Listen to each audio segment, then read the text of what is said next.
वो चल रहा था भारत की प्रमुख झीलें, भारत की प्रमुख झील, राइट। और उन झीलों को अपन ऐसे नहीं कि बिल्कुल एकदम नाम ही लिख रहे हो कि कौन सी झील कहाँ पर है। इसके अलावा आपको जो है मैं पीसीएस के अकॉर्डिंग इसमें बता रहा हूँ कि भाई अपना क्या क्या लास्ट अपनी उस्मान सागर तक हुई थी क्या है? आज चलेगी उस्मान सागर। अच्छा, इससे पहले नामो झील अपन ने लिख ली थी, लोकटक लिख ली थी, यस, ठीक है, यस।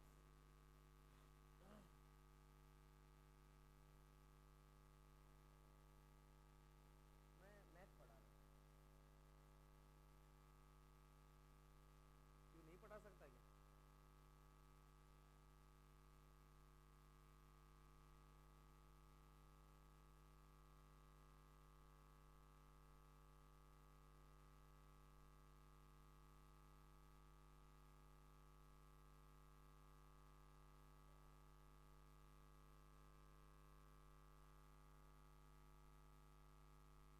ये है शांघाई, क्या नाम है इसका?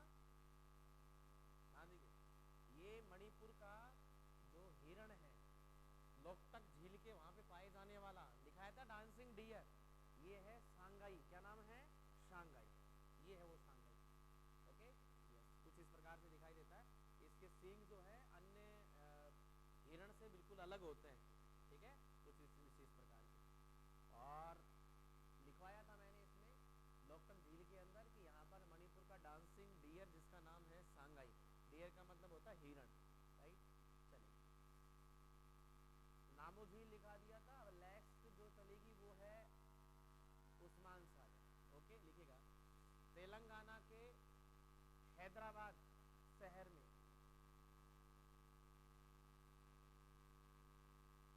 तेलंगाना के हैदराबाद शहर में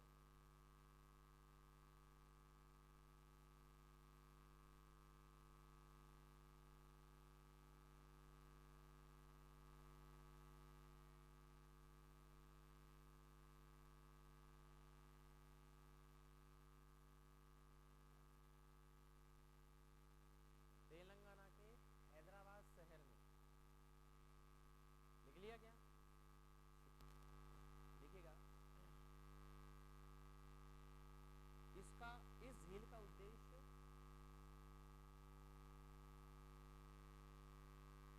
इस झील का उद्देश्य हैदराबाद और सिकंदराबाद शहरों में, हैदराबाद और सिकंदराबाद शहरों में जलापूर्ति करना,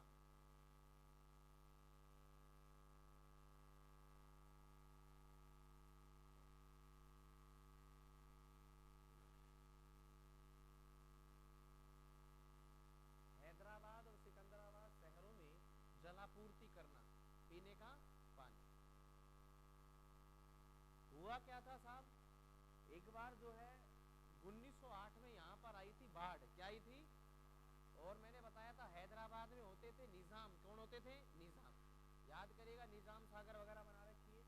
तो यहाँ का एक मीर उस्मान अली खान था निजाम, उसके शासन के दौरान हुई थी, तो उसने उसके नाम से एक झील रखी जिसका नाम रखा उस्मान सागर झील, और निजाम का नाम था उस्मान अली खान।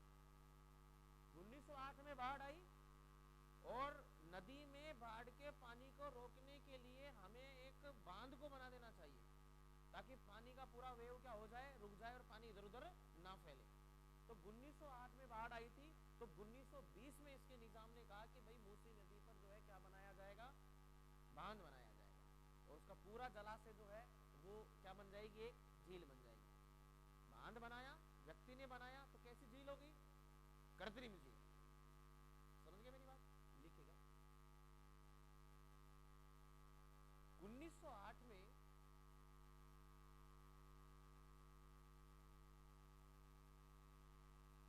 यहां विनाशकारी बाढ़ आई थी। कहा? हैदराबाद सिकंदराबाद, यहां विनाशकारी बाढ़ आई थी।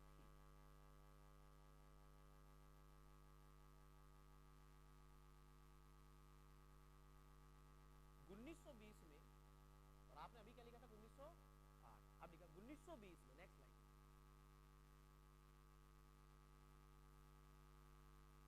हैदराबाद के 7वें निजाम नंबर 7,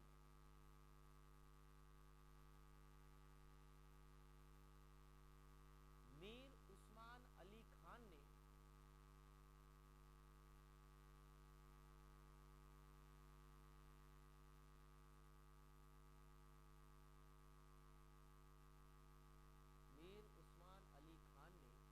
मूसी नदी पर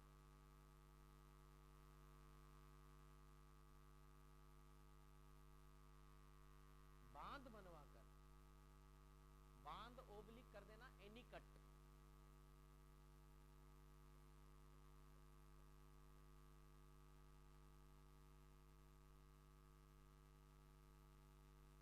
एनीकट क्या हो गया, बनवाकर इस झील का निर्माण करवाया।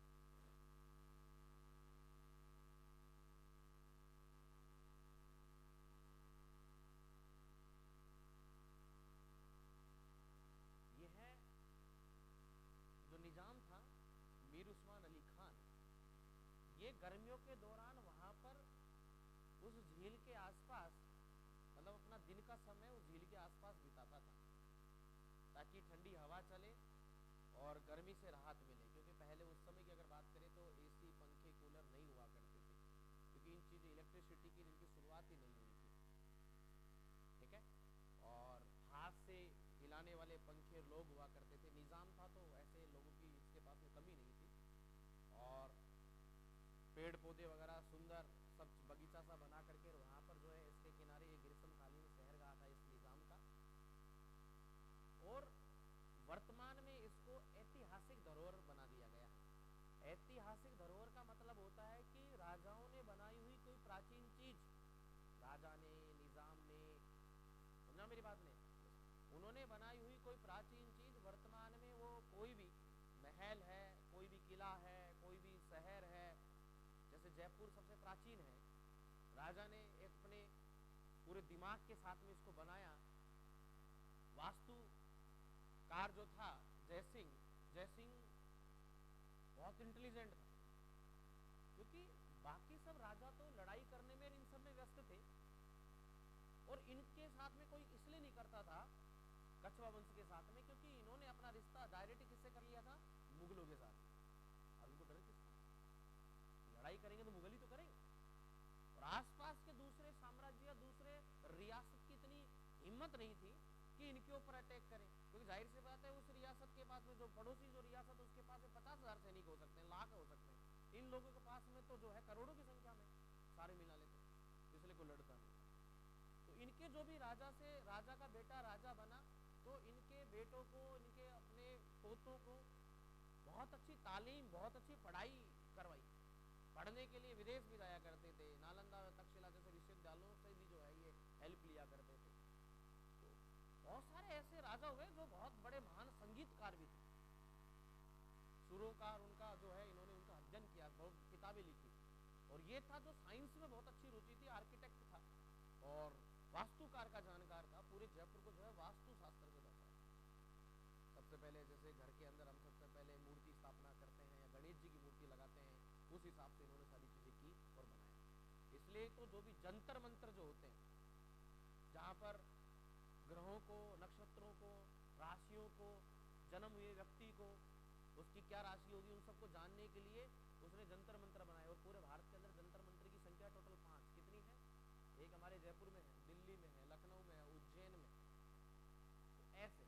तो बाकी जो लोग थे वो अपने सिर्फ सुरक्षा के लिए जो है ज्यादा वो थे भी, नहीं तो जैसे कि हमारे यहाँ मेवाड़ के अंदर भी काफी सारी जो है धरोहरों पर काम किया, काफी सारी चीजों पर काम किया।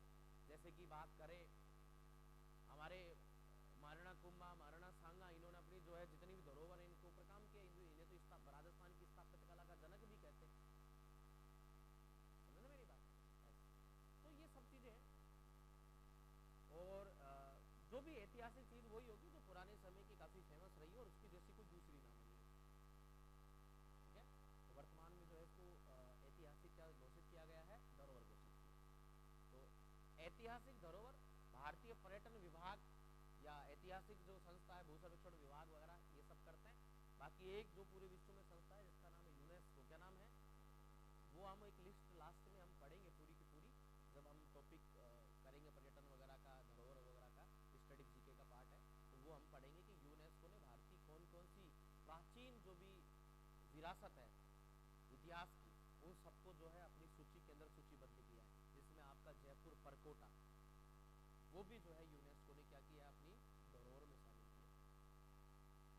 जैसे आपने पढ़ा होगा इतिहास के अंदर, राजस्थान के 6 दुर्ग, कितने दुर्ग यूनेस्को ने जो है धरोहर घोषित किए। इससे फायदा ये मिलता है कि यूनेस्को वर्ल्ड वाइड है, तो विश्व के जितने भी लोग हैं वो घूमने के लिए यहाँ पे आएंगे, पर्यटक यहाँ पर आएंगे तो जाहिर सी बात है आमदनी बढ़ेगी। जितना भारतीय पैसा, जैसे जितने भी विदेशी करेंसी अगर भारत में आएगी, जाहिर सी बात है उसको चेंज कराएंगे लोग, और विदेशी करेंसी जितनी ज्यादा यहाँ पर आएगी कंट्रीज की, तो जाहिर सी बात है भारत की इकोनॉमी भी पावर है क्या बढ़ेगी, बढ़ेगी। इसलिए भारत जब कभी इकोनॉमी में कभी नाम नहीं हुआ करता था, भारत अब पूरी दुनिया के अंदर जो है टॉप 5 के अंदर इकोनॉमी के अंदर नाम है अर्थव्यवस्था में। इसलिए दुनिया की जितनी बड़ी कंपनियां, दुनिया के जितने बड़े प्रधानमंत्री, राष्ट्रपति, कोई भी देश वो भारत की तरफ इसलिए खींचा चला आता है क्योंकि यहाँ इनकी अर्थव्यवस्था बहुत हाई है, धीरे धीरे बढ़ती जा रही है। ब्रिटेन जैसे नहीं है टॉप 10 के अंदर, जो कि पूरी दुनिया पर कब्जा जिन्होंने किया था, और अगर आज के समय के अंदर युद्ध हो जाए तो ब्रिटेन की हालत होगी जैसी आज यूक्रेन की हो रखी है। तो यूक्रेन टूट करके बना था किससे, रूस से, और रूस ही जो है उसके ऊपर अटैक प्रणाली चल रही है, और किसी की हिम्मत नहीं है जो डायरेक्टली यूक्रेन का साथ दे दे, क्योंकि रूस भी एक अपने आप में क्या है, महाशक्ति, वो अकेला ही सल्टा देगा सब। और भारत की तरफ ये सब युद्ध वगैरह आक्रमण क्यों नहीं करते, क्योंकि भारत की तरफ भी बहुत सारी शक्तियां, रूस का सहयोग है, भारत की टेक्नोलॉजी ने भारत ने बढ़ा ली है, अर्थव्यवस्था भारत में जो चीजें पैदा होती है कई देशों में होती नहीं। भारत के 100 देशों के अंदर हमारी चीजें जाती हैं जो वहां पर पैदा ही नहीं होती, इसलिए वो कभी लड़ाई कर ही नहीं सकते या भारत के खिलाफ कोई चीज कर ही नहीं सकते। भारत को उतना ही फायदा इजराइल से है जितना फायदा किससे, फिलिस्तीन से, वो दोनों आपस में लड़ रहे, कभी कोई स्टेटमेंट नहीं दिया भारत की तरफ से। उतना ही फायदा यूक्रेन से, हमारे जितने भी बच्चे ये जो मेडिकल की तैयारी करते हैं या पढ़ने के लिए जाते हैं वो सब कहाँ जाएंगे, यूक्रेन, क्योंकि वहां पे मेडिकल जो विश्वविद्यालय वहां पर ज्यादा है, पढ़ाई वहां पर ज्यादा है, विश्व के कई सारे बड़े टीचर्स वगैरह सब वहीं पे रहने लगे, तो पढ़ाई वहां पर ज्यादा होगी। रूस से तो हमारे शुरू से ही बहुत सारी चीजों पर, हमारे देश में अर्थव्यवस्था को बढ़ाने के लिए, हमारे देश में आर्मड फोर्सेस की चीजों को बढ़ाने के लिए रूस ने हमेशा सहयोग किया। तो उन दोनों की लड़ाई हुई तो भारत ने कोई स्टेटमेंट नहीं दिया, समझा। और भारत ने खुद ने अपना जो है विश्व धर्म संप्रदाय का वो रखा, शांति का वो प्रतीक दिया है। तो जब यूनेस्को वगैरह में होता है तो हमारी तरफ से जो चीजें हैं तो पूरे वर्ल्ड के अंदर वर्ल्ड वाइड होती है। धरोहर जो है ये जितने भी लोग होंगे, अंग्रेज लोग, विदेशी लोग, ये सब देखने के लिए आएंगे, ये देखने के लिए आएंगे तो सबसे ज्यादा हमारे पास में विदेशी करेंसी आएगी और हमारी आमदनी, हमारी अर्थव्यवस्था बढ़ेगी। तो हमारे पर्यटक स्थलों को बहुत ज्यादा जो है क्या किया जा रहा है, बढ़ाया चढ़ाया जा रहा है। तो हमारे यहाँ पर 6 दुर्ग तो अभी यूनेस्को ने शामिल किए हैं, और इसकी एक शॉर्ट ट्रिक है, चीकू, गाजर, आम। और चीकू, गाजर, आम की अगर बात करें तो जैसे इसके अंदर चित्तौड़गढ़,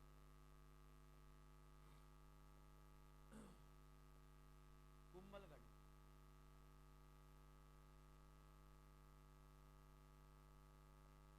गागरोन, झालावाड़, जैसलमेर, रणथंबोर, आम से आमेर, 1 2 3 4 5 और 6 दुर्ग। बहुत बार कई सारे छोटे छोटे राजस्थान के लेवल के एग्जामों के अंदर, और इतने लल्लू से क्वेश्चन में कई लोग लटक जाते हैं कि निम्न में से कौन सा यूनेस्को में शामिल नहीं है, दुर्ग, तो गिनने बैठ जाते हैं, क्योंकि राजस्थान के अंदर बहुत सारे दुर्ग है, समझा मेरी बात। ये तो बहुत इनके तो दुर्ग वगैरह इतिहास पढ़ते हैं तो कई टीचर्स जो होते हैं जिन्होंने बहुत अच्छी मेहनत की हुई होती है कला संस्कृति वगैरह में, हिस्ट्री वगैरह में, तो वो अपनी ट्रिक से, अपनी चीजों से पढ़ा। अब जैसे अब छेड़ी दी चर्चा, और छेड़ने के बाद मैं बहुत खराब आदमी हूँ। विदेशी लोग आते थे आक्रमण करने के लिए भारत में, और यही रास्ता हुआ करता था अफगानिस्तान पाकिस्तान वाला। क्वेश्चन पूछा गया कि सबसे ज्यादा विदेशी आक्रमण झेलने वाला दुर्ग, सबसे ज्यादा ये विदेशी लोग आक्रमणकारी आते थे इसी रास्ते में वापस जाते थे। आते थे तो सबसे पहले यही दुर्ग पड़ता था रास्ते में, और फिर जाते थे तब ये पड़ता था, आते जाते बजा जाते थे इसको, बजा जाते थे जैसे नहीं। वाह, अरे वाह, अरे भाई हनुमानगढ़ के अंदर भटने भटा भट कर जाते थे। क्या कर जाते थे? भटा भट। तो दुर्ग क्या हो गया? भटने। जाते भी देखा रास्ते में वहां तो फिर घंटा बजा गए, जाते हुए फिर मिला तारी माधव, रास्ते में फिर लगे मार के। कई बार गुस्सा अपन को आता रहता, घर वालों ने डांट दिया, कहीं जाने के लिए मना कर दिया, तो उनके सामने जब गए और उससे निकलते तो रास्ते में कोई चीज आती है, रास्ते में कुछ भी हमारे को मिला तो उसको फेंक देते हम कई बार, या लात मार देते हैं। नहीं समझा मेरी बात? गुस्से गुस्से के अंदर गेट के दीवार के मार देते हैं। थोड़ी देर बाद में पता चलता है कि यार दर्द तो उस समय तो नहीं हुआ, 10 मिनट बाद में होना शुरू होता है। बटनेर सबसे ज्यादा विदेशी आक्रमण वो बटनेर, और ऐसा दुर्ग जिसके ऊपर विदेशी लोकल सब आक्रमण हुए, कोई भटाभट कर ही नहीं पाया। और वो मिट्टी का बना हुआ है। किसका बना हुआ है? गागरोन जो है ना, उसके अगर आपने फिल्म देखी पद्मावत, अलाउद्दीन खिलजी पहुंच गया, समझा मेरा? आगे जाकर के कई जलालाबाद, खिजराबाद, अलग अलग दुर्गों के नाम किए थे। जालोर के दुर्ग का कर दिया था, जिसका कर दिया था अलाउद्दीन खिलजी, क्योंकि महाराणा अजीत सिंह को तो हरा दिया था ना उन्होंने, क्योंकि उसकी सुंदर स्त्री थी, इसलिए लुगाई ज्यादा सुंदर भी नहीं होनी चाहिए। समझा मेरे पास?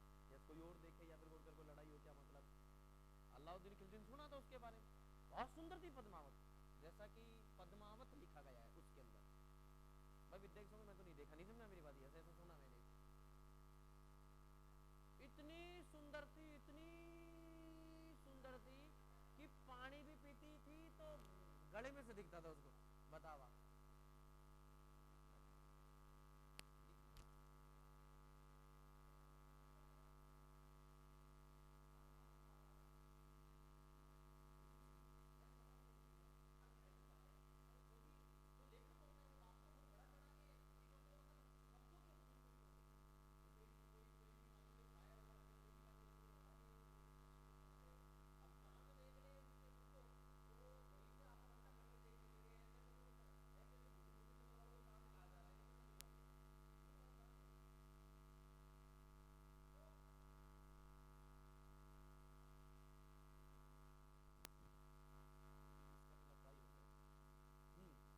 तो क्या हुआ?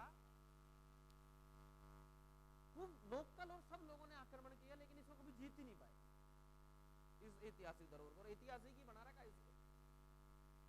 और जो शासक थे वो थे सारे के सारे यहाँ पर जाट, और कहा जाता है जाट 16 दूनी 8। नहीं समझा मेरी बात? ये उल्टा ही काम, लेकिन बड़े दिमागदार, कभी कहीं भी आक्रमण नहीं किया था। भरतपुर वाले जाटों की बात कर रहा हूँ। पूरा दुर्ग ऐसा नहीं है कि क्या बोलते हैं, लोहे की दीवारों का बना हुआ है, मिट्टी की दीवारों से बना हुआ है। वो नाम है उसका लोहागढ़। क्या नाम है? लोहागढ़, भरतपुर का लोहागढ़, जाटों का साम्राज्य। और कहा जाता है वो जाटों की बुद्धि घुटने में होती है, ये होती है, वो होती है। वो वही लोग कहते हैं जो कभी इनको समझ नहीं पाए, या कि तो जाट खार मरे और कि खुआर मरे, दो ही बात है। नहीं समझा मेरी बात? ये तो खतरनाक आदमी थे यहाँ, कभी आक्रमण कोई करता ही नहीं था इनसे लड़ाई। क्यों नहीं करता था लड़ाई? जाहिर सी बात है कि इनसे लड़ाई कर ली, इनके पास चले गए तो ये मारेंगे कम, घसीटेंगे ज्यादा। नहीं समझा मेरी बात? ये मारेंगे 10, गिनेंगे 1। 16 जूते लगाने हो तो गिनेंगे 1 को, 10 को 1, तो 100 ही जूते मारेंगे, वो टोटल 1000 हो गए उनके लिए। तो इन्होंने कहीं आक्रमण नहीं किया था, किसी लड़ाई बोले यार किसी ने कहा इनको चलो राजा तो वो होता है जो आसपास में जाकर के युद्ध करे, ये करे, या हमारे ऊपर कोई आक्रमण करे। तुम तो आराम से बैठे रहते, क्लास पीटते रहते थे, उपकार करते रहते थे, करते रहते, नहीं समझा कार्रवाई। तो कहीं के राजा हो तुम? छोटी मोटी रियासत तो बोली ये तो तावत जाम है, भारत भी करो, भारत के मेन मुगल रियासत भी करो। आगरा जब राजधानी बना रखा था वहीं पहुंच गए मेरे बेटे लेकर सेना। युद्ध का नियम होता है, युद्ध करने से पहले निमंत्रण भेजा जाता, उसको पहले जो है सूचना दी जाती है, सूचना पढ़ी जाती दरबार में। वो जो व्यक्ति होता है वो सूचना का, उसको कोई कुछ नहीं कहता। वहां का भी इधर आ जाएगा तो उसको कोई नहीं मारेगा, इधर का उधर चला जाएगा तो कोई नहीं मारेगा। वो सूचना का, उसका काम ये होता है सूचना पहुंचाने का, अच्छी बुरी खबर कोई भी। किसी का कोड़ी बुद्धि का हो तो सल्टा दे, लेकिन वैसे नहीं होता था मोस्टली। मतलब इतिहासकार में कई राजाओं ने तो बड़े दरबार के अंदर तलवार से भी काट दिया कई लोगों गर्दन से। सेनापति ले लो पहुंचे, नहीं समझा मेरी बात? ऐसी कैसी खबर सुनाई थी वो पहुंचा, मतलब ऐसे पहुंचते थे पहले पत्र कि भाई हम युद्ध करेंगे, हमारी सेना ही आएगी। जैसे ही सूरज उगता था तब युद्ध की शुरुआत की जाती थी, और जैसे ही सूरज ढलता था तो युद्ध रोक दिया जाता था। समाप्त का मतलब तो परमानेंट समाप्त। फिर अगले दिन फिर करते थे, रात को टेंट वेंट तान लेते थे, तो करने के बाद मेरे वहां रहते थे। ऐसा ना तो इन्होंने सूचना दी थी, न बिगुल बजाया, और ना कोई सुबह का बोले कि मालूम शाम को ही कर रहे कार्रवाई। नहीं समझा मेरी बात? ये बढ़िया पटियाला लगाया थोड़ा थोड़ा, और लगाने के बाद पहुंच गए सीधा ही आगरा। और पहुंचने पर आगरा दुर्ग में मचा दिया भाई साहब तहस नहस महल के अंदर। अब वहां पर सुरंगी होती, गुप्त सुरंगी, जब कोई भी भारी आक्रमण हो जाए तो राजा रानी सेना जो भी वहां पर रह रहे हैं पूरा परिवार जो है गुप्त सुरंगों के रास्तों के माध्यम से और निकल करके कहीं दूसरी जगह निकल जाए अपनी जान से बचाए। और वहां गए सब तहस नहस मचा दी उन्होंने, पर्दे वर्दे सब बोले यार बहुत तगड़ा बना रखा, सब फाड़ फूड़ दी। होता नहीं कई बार पतंग आती है किसी के हाथ में चली गई तो फाड़ ही देते, नहीं समझा? मेरी नहीं तो तेरी नहीं, बात खत्म। तो उन्होंने देख, अब सबको अपना जैसे मत समझ, मैं लूटता नहीं था पतंग। मैं बचपन में कुछ चलाई होगी मैंने, उसके कुछ बाद में जब मैं कॉलेज लाइफ में आया तो मैं एक एनजीओ से जुड़ गया। मैं आपको बता दूंगा वो एनजीओ क्या करता है, जो ये जानवर होते हैं कोई भी जिसका एक्सीडेंट हो जाए या पतंग से कट जाए उनके सबके लिए सुरक्षा में। जब से मैं एनजीओ में जुड़ा ना, मुझे याद नहीं कि मैंने पतंग हाथ में कर ली, ठीक है ना? तो मैं उस एनजीओ जुड़ा हुआ हूँ तो मैं जब वहां पर वो कबूतर बीच में से कटे हुए वहां पर पहुंचते हैं जिसका ऑपरेशन करते हैं हम लोग, उठा फोन आता हमारे पास, उठा के लेके आते हैं। सकरात के दिन हम गाड़ियां लेके 3-4 दिन तक हमारा यही काम रहता है कई बार।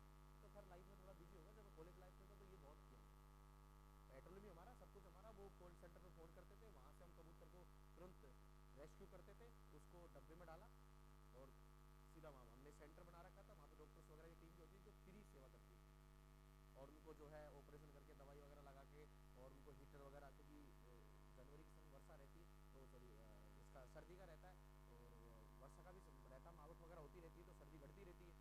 तो फिर वो जो है चारों तरफ हीटर वगैरह लगा कर कमरे को एक तो पूरे को जो है वातानुकूलित किया जाता है थोड़ा, ताकि उनको सर्दी वर्दी से भी ना मारे।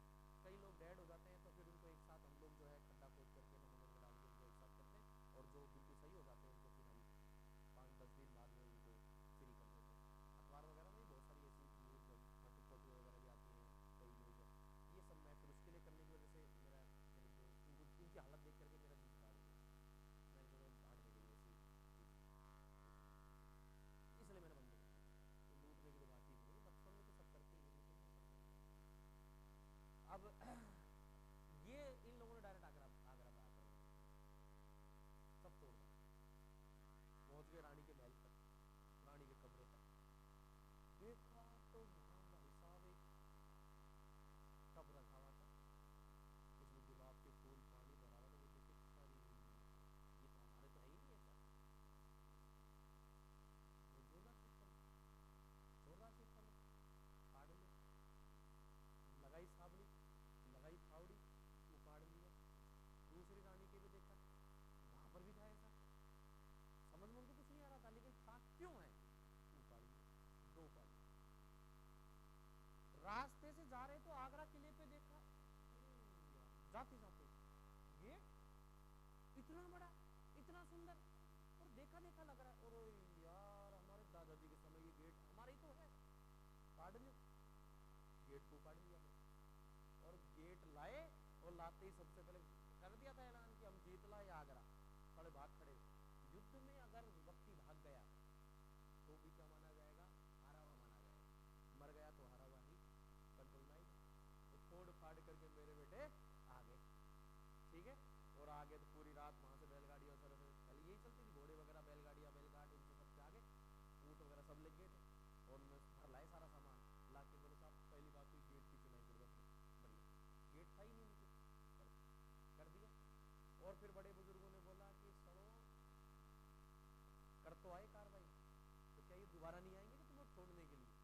बिल्कुल आएंगे। मतलब उस समय इन्होंने पारसियों वगैरह से, इनसे जो है ईरानियों से बारूद से तोप बनाने की चीजें सीख ली थी लोगों ने, और ऐसा यहाँ पर किसी के पास नहीं था। क्या तो तलवार होती थी, क्या तीर कमान होता था। अब क्या तलवार क्या तीर कमान करेगी वो वहीं से ही। अब एक बात बताओ, तुम्हारे हाथ में लाठी हो और सामने वाले सामने बंदूक हो, नहीं समझा मेरी बात? यह मरेगा कौन पहले? लाठी वाला। नहीं समझा मेरी बात? यह उसके दो तीन मान लो लाठी, क्या होगा? तो बंदूक निकाली, भचीड़, खत्म हो गया, मुंह पाड़ दिया। तो इन्होंने बोला कि भाई साहब वो तो तोप घोड़ों से ही करेंगे, देखना ना। बड़े बुजुर्गों ने बोला तुम कर तो आए।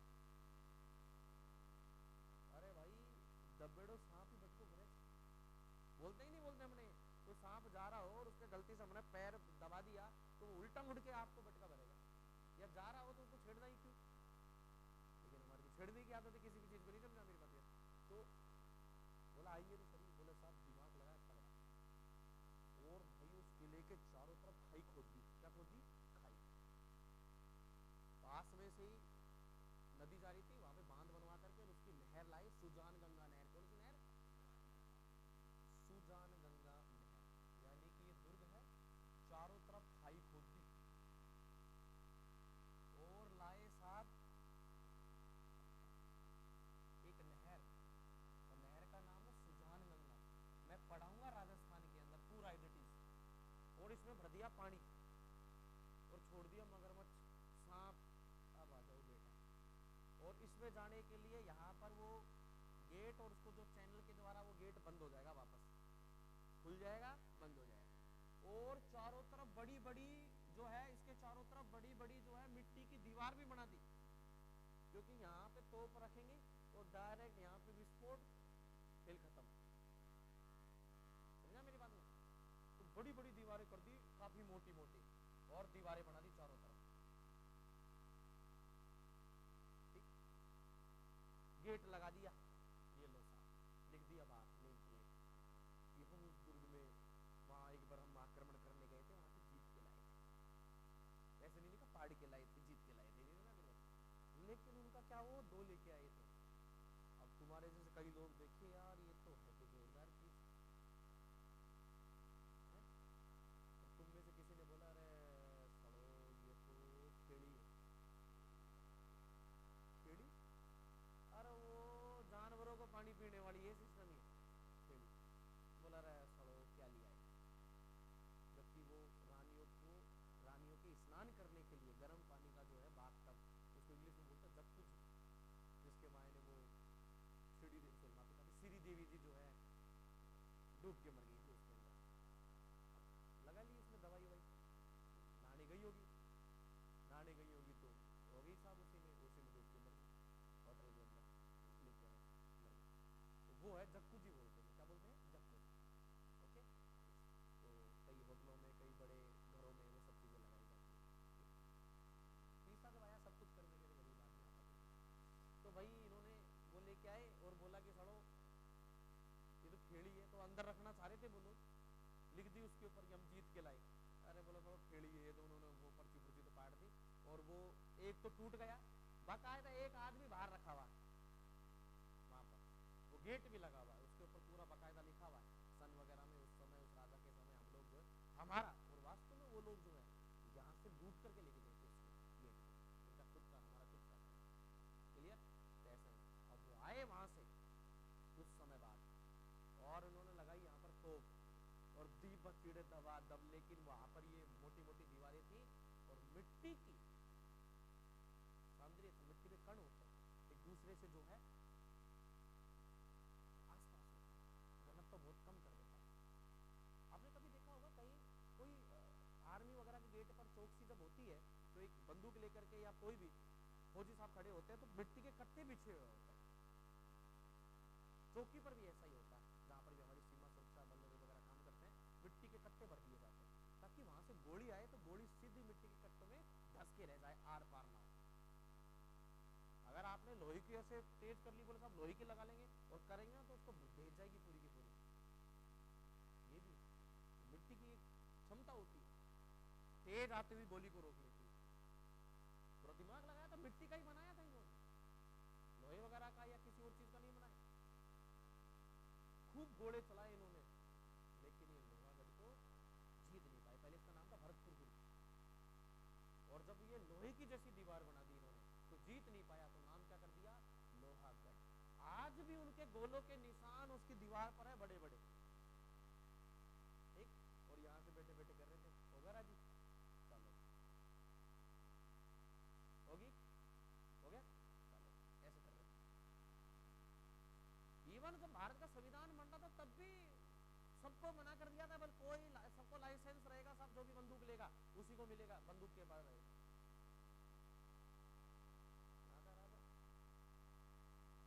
उसको कोई लाइसेंस वाइसेंस की इजाजत नहीं, वो रखता था बंदूक। बोले साहब इसके पास बोले यार इसको मत छेड़ो, वैसी बुद्धि से जो है उसी के पास थी सब कुछ।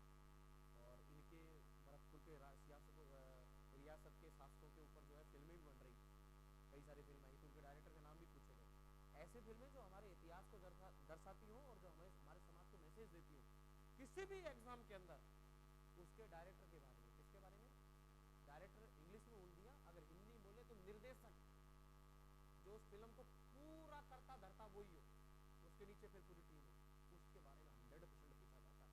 बाहुबली फिल्म के बारे में पूछा गया था, किसके बारे में पूछा गया था, बाहुबली फिल्म के डायरेक्टर का नाम बताइए, कोई बता सकता है इस क्लास के अंदर, एस राजामौली। यहाँ एक दिन क्लास में एक दिन और चर्चा की थी। अभी ऑस्कर फिल्म मिली थी, ऑस्कर अवार्ड सबसे बड़ा अवार्ड है पूरे विश्व का एंटरटेनमेंट के लिए। एक फिल्म है ट्रिपल आर, उसका एक गाना था नाटू नाटू, उसको ऑस्कर मिला था, 2 ऑस्कर मिले। कितने ऑस्कर मिले, 2। फिर दोबारा पूछ लिया आर के डायरेक्टर का नाम बताइए, उसका नाम भी है एस राजामौली। तो किसी भी खिलाड़ी के ऊपर कोई बायोपिक बने, जैसे MS धोनी पर बन गई क्रिकेट के खिलाड़ी पर, MC मैरी को मुक्केबाज पर बन गई, किसी भी खिलाड़ी पर अगर बायोपिक बनती है, चाहे कोई ओलंपियन हो चाहे कोई भी हो, उसके ऊपर अगर बनती है तो उसके डायरेक्टर के बारे में, क्योंकि वो भी हमारे समाज के जो क्या देती है, मैसेज देती है। द कश्मीर फाइल्स के बारे में भी पूछा गया, और किसी के बारे में नहीं, एनिमल मूवी के बारे में बताइए, है कोई ऐसी फर्जी मूवी जो बेस्ट, जो समाज को मैसेज देती है या किसी खिलाड़ी के जीवन पर बन रही है, उसी का डायरेक्टर पूछा जाएगा। कहीं भी ऐसी कोई फिल्म हो, कोई हमारे इतिहास की चीजें हो, तो उसको तुरंत किसी कॉपी के अंदर लिख लेना कि इस फिल्म का डायरेक्टर का नाम ये है। हीरो हीरोइन नहीं पूछा जाएगा, हीरो हीरोइन तब पूछा जाएगा जब उस फिल्म का नाम जो है हमारे राष्ट्रीय पुरस्कारों में आ जाएगा। हमारे सरकार के द्वारा अवार्ड दिया जाता है राष्ट्रीय फिल्म फेयर पुरस्कार। क्या दिया जाता है, राष्ट्रीय फिल्म फेयर पुरस्कार, जिसका नाम नॉमिनेशन होता है प्रधानमंत्री के पास में, प्रधानमंत्री पूरी लिस्ट बनाता है, यानी ऐसा नहीं कि मोदी जी खुद बना रहे हैं, पूरी टीम बनाती है, नाम नॉमिनेशन होता है, और फाइनल लिस्ट जो है फिर वो सौंपी जाती है किसको, राष्ट्रपति को, भाई इन लोगों को दिया जाएगा। फिर राष्ट्रपति भवन में समारोह होता है, और उस समारोह के अंदर प्रत्येक व्यक्ति को जो क्या किया जाता है, सम्मानित किया जाता है। तो राष्ट्रीय खेल पुरस्कार, राष्ट्रीय फिल्म पुरस्कार, ठीक है, हमारे भारत रत्न और पद्म विभूषण, भूषण और पद्मश्री, ऐसे करके ये राष्ट्रीय पुरस्कार है, कोई 5 साल, ये स्टडी जीके के पार्ट में होता है। तो हर साल जो है इनकी नई नई लिस्ट होती है, उनको भी रिवाइज करते रहना चाहिए। जैसे 2025 में एग्जाम है तो 2024 का पूछेगा आपको 100%। कई कबार तो ये होता है कि 2025 के अंदर जनवरी में अगर कभी दे दिया तो जनवरी फरवरी में दिया जाएगा, और 2024 का दिया जाता है, साल के पिछले साल का दिया जाता है। तो कभी कभी आपको करंट की 1-2 महीने की बात ही पूछ लेता है। अभी पशु परिषद के एग्जाम के अंदर पूछा था, जयपुर के अंदर अभी कल से शुरू हो गई है समिट। इसमें क्या होगा कि बहुत सारी कंपनियां और बहुत सारी जो है यहाँ पर इन्वेस्ट करेंगी, तो इन्वेस्ट समिट शुरू हुई है। अभी पशु परिषद में पूछा था कि अभी होने वाली राजस्थान इन्वेस्ट समिट जो है वो कहाँ पर होने वाली है, जिलों के नाम दिए थे, और ऑप्शन में दिया था जयपुर। आंसर क्या था, जयपुर। और आज 9 तारीख, आज प्रधानमंत्री भी आएंगे उस समिट के अंदर, उसके बाद में फिर दूसरे मंत्री आएंगे, उसमें और लोग आएंगे, विदेश के भी कई लोग आएंगे, विदेशी कंपनियां भी आएंगी, NRI लोग भी आएंगे, और भारत राजस्थान के अंदर जो भी ये पश्चिमी राजस्थान वगैरह में बड़ी बड़ी कंपनियां पेट्रोलियम वगैरह की, खनिज की, इन सब चीज़ों के बारे में जो है क्या करेंगे, काम करेंगे, इन्वेस्ट करेंगे यहाँ पर पैसा। ये है इन्वेस्ट करने। ये जो करंट में जो चीज़ चल रही है तो वो सब चीज़ आपको अखबार में पढ़नी पड़ेगी। और जो अभी अपने ये पढ़ रहे हैं, देखो आजकल इनका जो है ना सिर्फ बहुत नॉर्मली से क्वेश्चन पूछने जाने लग गया, और मोस्टली जो चीज़ें वो करंट जीके वगैरह की ज़्यादा पूछी जाती है। देखो मैं आपको क्लियर बता दूंगा। या फिर ये चीज़ कभी चर्चा में, कोई झील चर्चा में हुई अभी वर्तमान में, तो पूछ लेंगे कि ये झील कहाँ पर। समझ पा रहा है मेरी बात नहीं है, चांद वगैरह के, चंद्रयान वगैरह के क्वेश्चन पूछा, चंद्रयान के बारे में चल रही थी चीजें,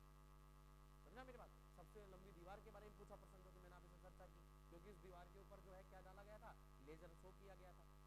और दूसरी दीवार थी कुंभलगढ़ की दीवार, सबसे पहली आमेर के अंदर किया था। लोहागढ़ के अंदर भी शुरू हो गया, कहां पे शुरू हो गया है, Lohagarh, light and sound show. Clear? Mandor, दुर्ग, जोधपुर में, ऐसे करके कम से कम राजस्थान के अंदर 5-7 जगह हो रहा है। पर्यटन पढ़ाऊंगा तब उसके ऊपर बताऊंगा मैं आपको राजस्थान का पर्यटन। अरे समझ गए क्या? यस।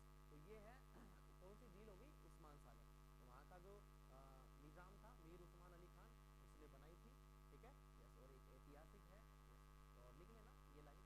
तो यह पहले निजाम का ग्रीष्मकालीन शहरगाह था, अब यह ऐतिहासिक धरोहर, अब यह ऐतिहासिक धरोहर है। पहले यह निजाम का ग्रीष्मकालीन क्या था, शहरगाह, और अब जो है ऐतिहासिक क्या है, धरोहर।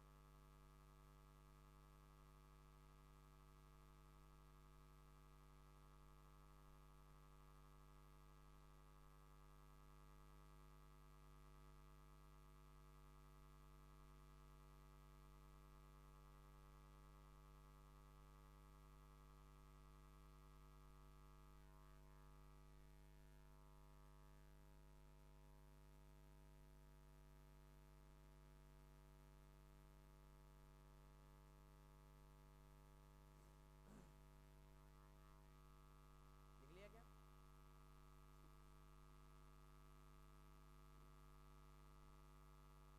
एक ही नाम लिखना, पेंगोंग तसो झील,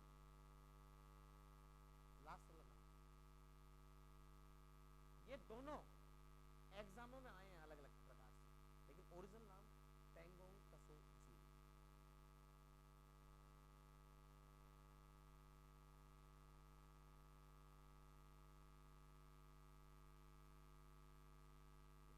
पेंगोंग तसो झील, ठीक है।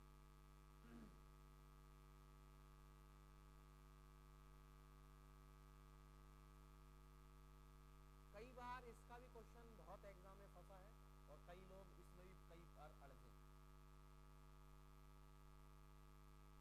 ये ऊपर का एरिया जो है इसको कहा जाता है अक्साई चीन। क्या कहा जाता है, अक्साई, जो चीन का कब्जा कर रखा है। और ये इलाका पहले पाकिस्तान के पास में था, वर्तमान में जो है किसको दे दिया, चीन को।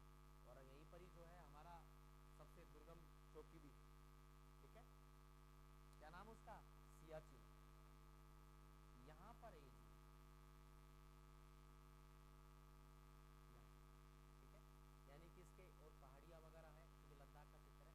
यहाँ पर इधर की तरफ आधी तो किसमें पड़ती है, चीन के अंदर, और आधी किसमें पड़ती है, भारत के अंदर। सबसे सुंदर, सबसे बेहतरीन झील।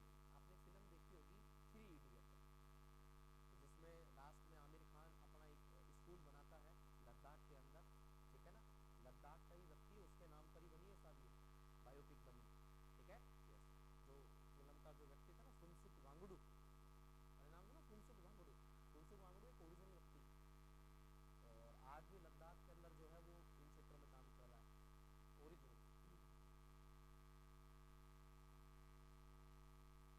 देखिए मैं इसमें डालता हूँ ओरिजिनल,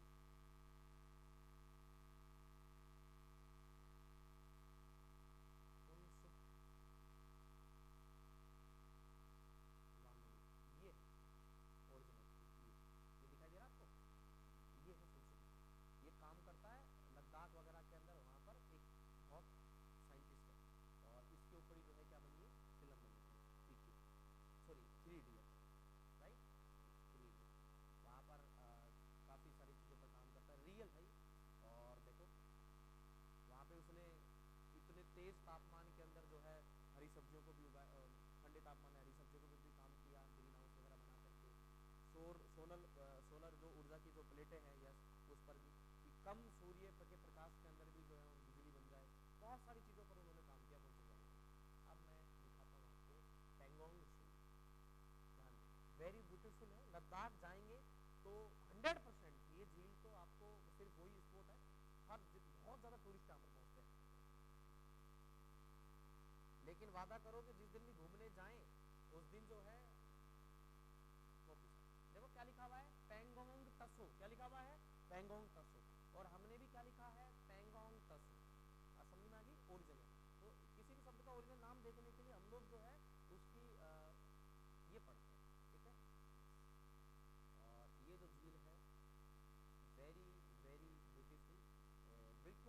क्रिस्टल क्लियर पानी एकदम। यहाँ पर सिर्फ यहाँ पर जो है होती है, लेकिन इसका भारी भरकम 1 लाख रुपए लेते हैं यहाँ पर, ठीक है। और अगर आपने वहाँ पर कचरा कर दिया, कुछ भी कर दिया, तो वहाँ की जो जो जिले की जो राज्य वहाँ पे जो एरिया है वो आपको भारी भरकम जुर्माना लगाएगी। पहली बात तो होगा ही नहीं। देखो वो स्कूटर वगैरह लगा रखे हैं ना, वो बिजली वगैरह बना रही है, ये बहुत। इसके एक तरफ सामने की तरफ जो आप देख रहे हैं, इसके एक छोर की तरफ चाइना है, इधर की तरफ ये पहाड़ों के इस वाले बिल्कुल एरिया, ये पीछे की तरफ ये पूरा चाइना का पार्ट है, और ये वाला जो पार्ट है वो किसका है, भारत का, ठीक है। इसका जैसे कि मैप हमने अभी भारत है,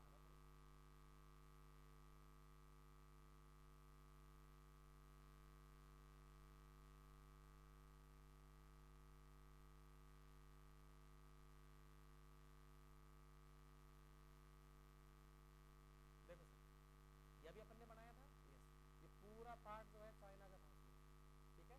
और यहाँ पर ये झील देखो यहाँ, और ये है पूरी, तो ये पेंगोंग तसो है, तो आधा एरिया जो है उसके पास है, और ये अपना एरिया पूरा, क्लियर। ये है पेंगोंग तसो झील, और पहाड़ों के बीच में बनी हुई है, और ग्लेशियर का पानी आता है, और कोई गंदगी वगैरह ज्यादा नहीं होती वहां पर, क्योंकि लोग रहेंगे तो पोल्यूशन ज्यादा होगा, और बिल्कुल साफ।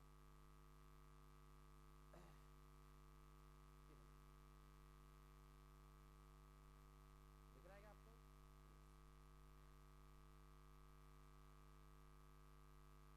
ये वहाँ के बैल होते हैं, याक बोलते हैं इनको, क्या बोलते हैं, याक। ये वहाँ के तेज टेम्परेचर के अंदर भी जो है इनको ज्यादा कोई दिक्कत नहीं होती। हमारे वाले यहाँ के रोड पर वाले सांड को ले जाएंगे तो 3 दिन बाद भी मुंह पर कर देगा, नहीं समझा मेरी बात। ये है याक, ये सब कुछ यहाँ पे वो लोग रखते हैं याक वगैरह। जैसे अपन अल्बर्ट हॉल पे जाते हैं तो हमारे यहाँ पे घोड़े वगैरह रखते हैं ना, ताकि वो बोले कि साहब एक अल्बर्ट हॉल का चक्कर लगाने के लिए 50 रुपए लेंगे। वैसे ही अब ऊपर का एरिया है तो 500 रुपए ले ले, 1000 ले ले, आदमी घूमने गए तो सोचते हैं कहाँ ही घूमवाना है, तो पैसा तो खर्च ही करना पड़ेगा, नहीं समझा मेरी बात। ये थोड़ी लंबी है ऐसे करके, कई दीदियाँ राजी हो रही कि बड़ा हो हम तो यहीं से ढोक लगा लेते हैं, नहीं समझा मेरी बात। कोई कुछ कुछ पता नहीं है किसमें। इसका एक छोटा सा मैं उदाहरण बताता हूँ। मैं एक कंपनी में काम करता था, एडुटेक कंपनी में, मतलब कंपनी का मतलब ये नहीं कि कहीं पे भी बर्तन मंगा बांधता था, इसका मतलब ये कि वो एडुटेक कंपनी। मैं जब वो कंपनी थी, वो इंडिया का सबसे लार्जेस्ट ऑनलाइन प्लेटफॉर्म था, वहाँ पर मैं था। वहाँ पर एक मैम जो है टेक्निकल काम, जैसे कि ये चीज़ों का टेक्निकल काम जानती थी, वो करती थी। शादी वगैरह काफ़ी रिश्ते आते थे, लेकिन वो कर नहीं रही थी, और उसका फिर लास्ट ये प्लान हो गया कि यार मुझे इसी चीज़ में आगे बढ़ना है। तो हो सकता है कि अगला परिवार, कई लोगों ने मना कर दिया था कि हम जॉब नहीं कराएंगे, तो उसने फिर बोला कि नहीं वो कर रही। रिश्ता आया उसके लिए, और बढ़ियों के थे वो लोग, उनके जो अब वो रहती है वर्तमान में, बस सिर्फ वो इंडिया में जो शादी हुई थी 2-3 दिन रुकी थी यहाँ पर, देवता धनुक बाकी। उसका हस्बैंड रहता स्विट्जरलैंड का रहता है। आप देखेंगे स्विट्जरलैंड जो ये आपको दिखाई देना क्लीन एकदम, ये स्विट्जरलैंड के अंदर सेम इससे भी बेहतरीन और ब्यूटीफुल चीजें वहाँ पर, सबसे सुंदर, सबसे सुरक्षित है। इसलिए वहाँ पर पूरी दुनिया भर के जो है हेड ऑफिस वहाँ पर बनाए जाते हैं, ठीक है। जो रहने वाली थी चोमू में, और वो रह रही है स्विट्जरलैंड में। आप सोच करके देखो, आप मतलब समझे, कुछ भी हो सकता है। तो आपकी किस्मत में क्या लिखा हुआ है आपको नहीं पता, होगा वही जो राम रच रखा, समझना मेरी बात नहीं है। तो अपने होप रखिएगा चीजों पर। ये है भाई साहब वो झील पेंगोंग तसो।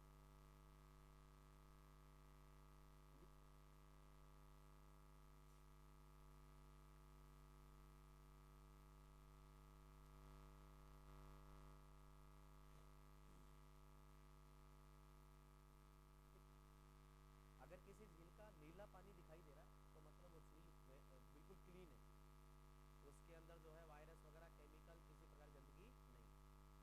जो थोड़ी सी हरी दिखाई दे रही है तो उसमें पानी के कवक वगैरह, लवण वगैरह जो है क्या है, थोड़े ज्यादा। और जो काली दिखाई दे रही है तो वो समझना बहुत ज्यादा नाला ही है वो पूरा, नहीं समझा मेरी बात। ये अमानी सा नाला लिखेगा।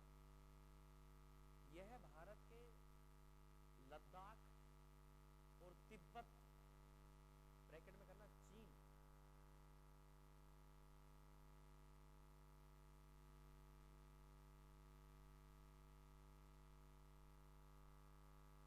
के बीच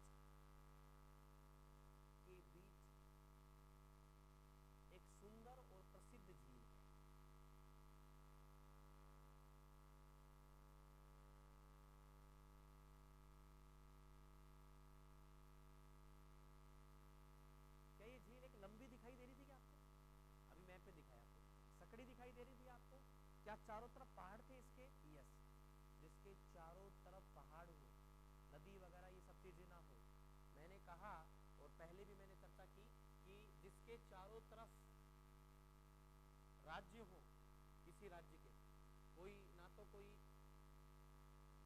अंतरराष्ट्रीय सीमा लग रही है, ना ही कोई समुद्र की सीमा लग रही है, तो उनको कहा जाता है लैंड लॉक्ड। क्या कहा जाता है? लैंड। पढ़ाया था मैंने आपको, यस, जिसमें मैंने तेलंगाना के बारे में बोला था आपको कि चारों तरफ ना तो समुद्र की सीमा लग रही, सिर्फ राज्य राज्य लग रहे हैं। मध्य प्रदेश के बारे में बताया था आपको, ठीक है, और हरियाणा के बारे में बताया था मैंने आपको, दिल्ली के बारे में बताया था मैंने आपको, बताया था आपको, यस। तो ऐसे ही, तो ये जो ये झील भी है, चारों तरफ इसके जो है क्या है, भूमि है, पहाड़ है, तो इसलिए इसको एडोर्फिक यानी कि लैंडलॉक्ड कहा जाता है। यह एक लंबी, सकरी, गहरी,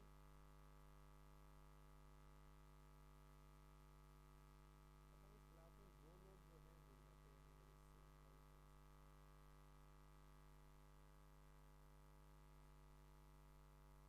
कर ला। उस दिन क्या हुआ, पासवर्ड लगाते हुए उन्होंने देख लिया मामला, ऐसा लगाऊंगा पासवर्ड, मेरी पड़ोसन का ही नाम लिखूंगा, चिंगताई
होता है। देखा क्या आपने फ्लेमिंगो? यस, अभी दिखा। यहाँ पर फ्लेमिंगो आता है और बर्ड वाचिंग सेंटर बना रखा है, बहुत सारे लोग यहाँ पर जो है फ्लेमिंगो के लिए देखने के लिए आते हैं। ओके,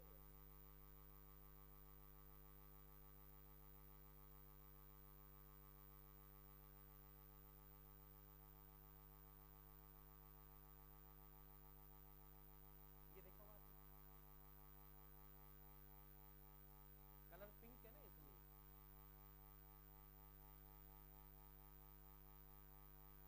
भिड़ते 2 फोन तुरंत अटैच हो गए।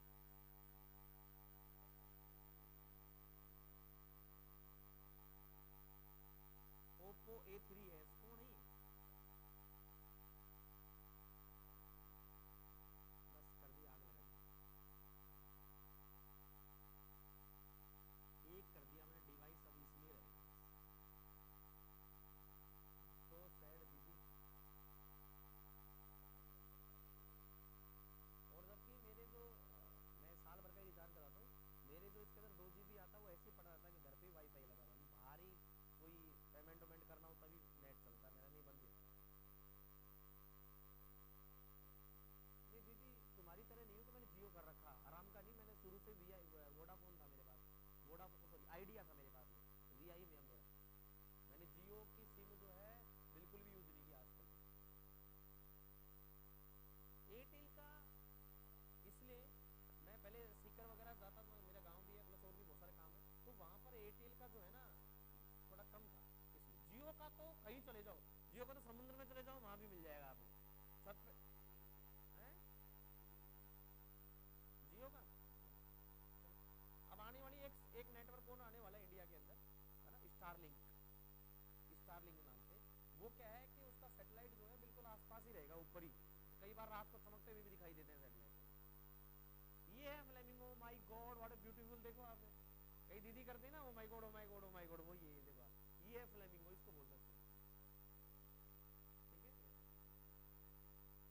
तुम इसकी बात कर रहे हो, कई लोग तो इसको भी सल्टा के खा लेते हैं, नहीं समझा मेरी बात? यार तो पुलिकट झील के अंदर फ्लेमिंगो फेस्टिवल होता है। कौन सा फेस्टिवल होता है? फ्लेमिंगो, जिसमें हर साल हजारों फ्लेमिंगो और प्रवासी पक्षी आते हैं। यह प्रवासी पक्षियों के लिए प्रमुख स्थान है जहाँ ये पक्षी सर्दियों के दौरान भोजन और आश्रय के लिए आते हैं। पक्षियों को भोजन खारे पानी की झील के पास ही ज्यादा मिलेगा, क्योंकि वहां पर जो है कीड़े मकोड़े वगैरह जो है वो ज्यादा होंगे, ठीक है ना, इसलिए। इसके अलावा इसका इतिहास देख लो आप, हमारे यहाँ पर व्यापार करने के लिए पुर्तगाली डच लोग ये आते थे, तो पुलिकट झील के किनारे स्थित पुलिकट गांव का एक ऐतिहासिक महत्व भी है, जिसके नाम से इसका पड़ा। इस गांव में एक समय पुर्तगाली लोग यूरोप से डच और ब्रिटिश व्यापारियों के लिए एक महत्वपूर्ण व्यापारिक केंद्र था। यहाँ पर अभी भी डच वास्तुकला के कुछ अवशेष देखे जा सकते हैं, जिसे डच किला और कब्रिस्तान बना रखा है वहां पर, यानी डच लोग यहाँ पर जो है रहने के लिए अपने मकान वगैरह सब चीजें, और उनके मकान जो, अब देख भाई, हम लोग यहाँ पर अगर किसी विदेश में जाएंगे वहां पे जमीन खरीदेंगे और मकान बनाएंगे, तो जाहिर सी बात है हमारे जैसे यहाँ पर मकान है वैसे तो बनाएंगे, और कोशिश करते हैं कि वहां पर जो छत बिल्कुल सपाट हो ताकि गर्मियों में ऊपर सो सके, नहीं समझा? लेकिन ऐसा नहीं, क्योंकि वहां पर 9 महीने जो है 10 महीने 11 महीने जो है सर्दी पड़ती है, बर्फ पड़ती है, क्लियर, और गर्मियों के कोई 1 2 3 महीने ही जो है वहां पर गर्मी रहती है। तो वहां पर जो ऊपर से छत जो है डलवा बनाई जाती है ताकि बर्फ उसके ऊपर टिके ना।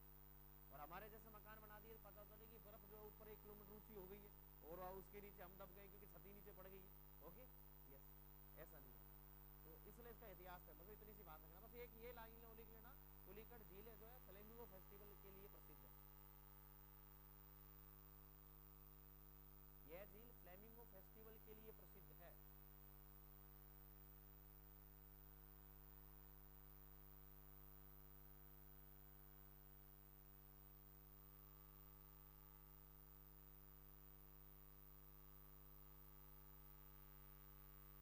हर साल हजारों फ्लेमिंगो जो है या प्रवासी पक्षी यहाँ पर आते हैं। ओके, नेक्स्ट लिखिएगा साहब,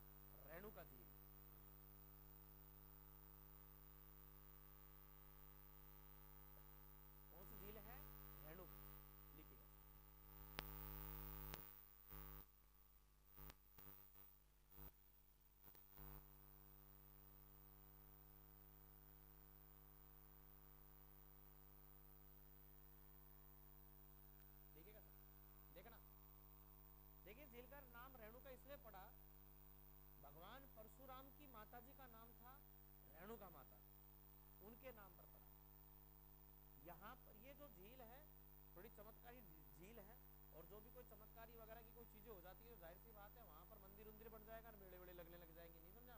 क्योंकि भारत के व्यक्ति को तो जरा सा चमत्कार दिखा दो तो ओ लो मन की बात कह दी, नहीं समझा मेरी बात यार।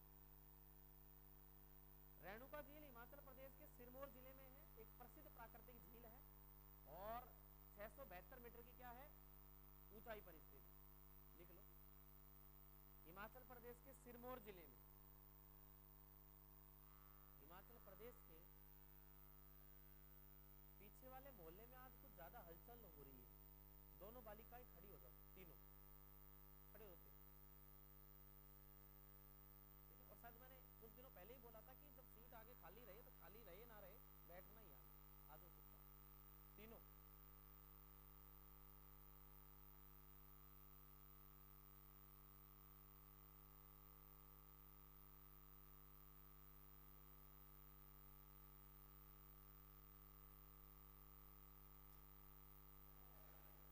क्या आदान प्रदान हो रहा है दोनों का?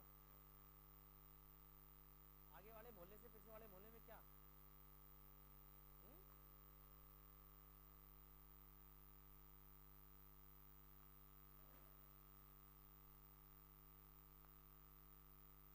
बेटा क्लास में पढ़ने का मतलब है जो चीजें यहाँ पर समझाई जा रही है बताई जा रही है उसका थोड़ा सा ध्यान लगा लो, फिर नोट्स में लिख ले जाओगे फिर करोगे यार ये बात तो हमने लिखवा दी, समझ भी नहीं कोई बात। थोड़ा ध्यान यही रखो, पता नहीं क्या ये समझ भी नहीं आ रहा मेरे सिस्टम क्या इतना क्या भर करके आती है। अभी 2-2.5 घंटे बैठी थी आराम से बात कर रही थी, एक तो ऊपर चढ़ करके बैठी हुई थी, नहीं समझा माता, बाकी सब नीचे बैठी हुई थी प्रजा, वो प्रवचन दे रही थी बाकी सब सुन रहे थे।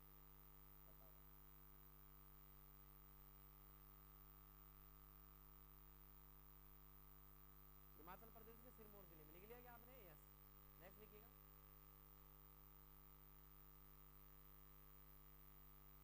झील के किनारे, झील के किनारे मंदिर स्थित है,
तू इसका ख्याल रख, तू इसका, लेकिन वो तेरा नहीं रखेगी।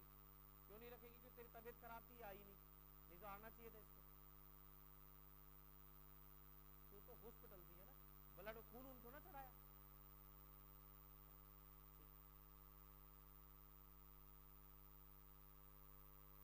खानो थोड़ा ढंग से कौन खाओला तो बीमारी होला, रोटा ठुकर दबा के कोई दिक्कत नहीं।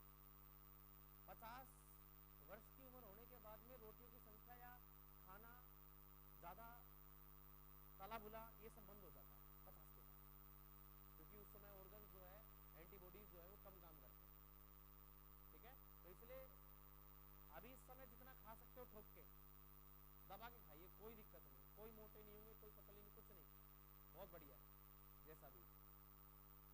अगर मैं बता रहा हूँ इस क्लास के अंदर लड़कियों का अगर जो है एनीमिया टेस्ट, हीमोग्लोबिन टेस्ट कराया जाए तो इस क्लास की 50% लड़कियां एनीमिया से रोग से ग्रसित होंगी, खून की कमी। वो इसलिए ताकि आप लोग जो है खाना वाना ये सब प्रॉपर नहीं खाते, ठीक है ना, आपको दबा के खाना खाना चाहिए, और खासकर महिलाओं को। रूपकुंड झील जो है वो पड़ती है उत्तराखंड में, ठीक है, और ये फेमस इसलिए कि 1942 में यहाँ पर 800 कंकाल पाए गए थे, यानी कि यहाँ पर जो है कभी ना कभी कोई जो है मानव बस्ती रही होगी बड़ी मात्रा में, या कोई बाढ़ वगैरह कुछ स्थिति होगी, लोग दब गए होंगे, यस, तो इसलिए फेमस रही। इसलिए कंकाल पाए जाने के कारण इसे क्या कहते हैं? कंकाल झील। तो दिक्कत किसी को। और उत्तराखंड के लिखेगा, यह उत्तराखंड के चमोली जिले में स्थित है। ये भी साहब बहुत सुंदर शहर है चमोली, खूब घूमने के लिए जाते हैं उत्तराखंड के चमोली जिले में। 5029 ब्रैकेट में करना 16,499 फुट। मैंने कहा था कि 4-5 झीलों की मैं ऊंचाई लिखूंगा आपको, तो तीसरी चौथी झील जिसकी ऊंचाई लिखाई।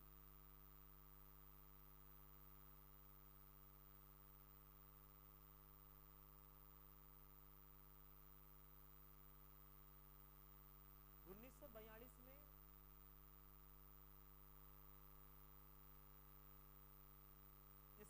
इस झील के किनारे 800 कंकाल पाए गए थे।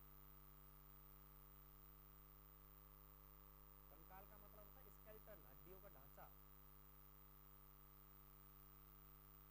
पाए गए, जिस कारण इसे कंकाल झील भी कहते हैं। पूछा गया प्रश्न है कि कंकाल झील किसे कहते हैं, ऑप्शन में देगा, और ऑप्शन में क्या होगा? रूपकुंड झील। कहता इसे कंकाल झील भी कहते हैं।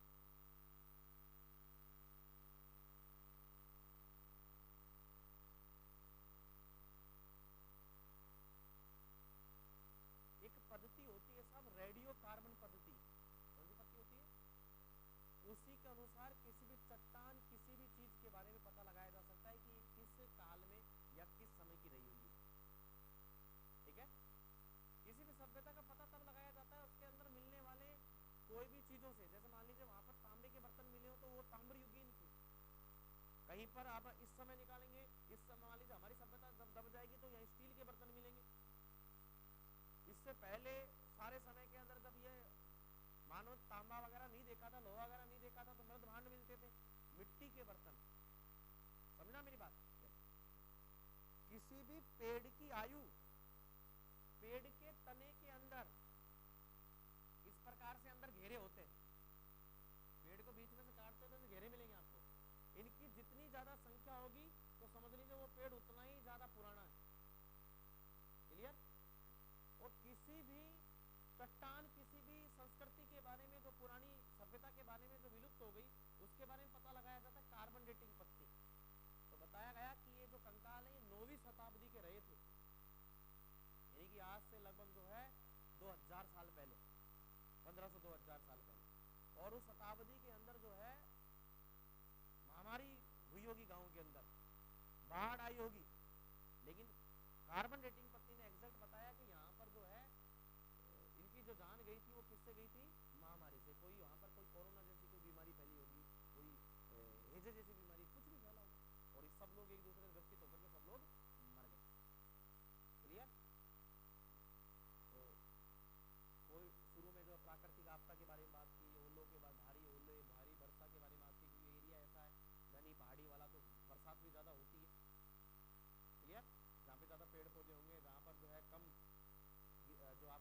कैसे मिलेंगे, तो जाहिर सी बात है वहां पर क्या होगा, वर्षा ज्यादा होगी।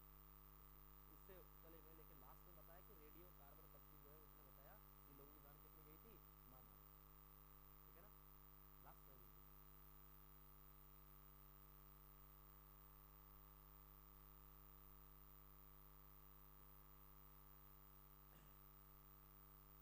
झील में मिले कंकाल, झील में मिले कंकाल,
बने बांध का जलाशय।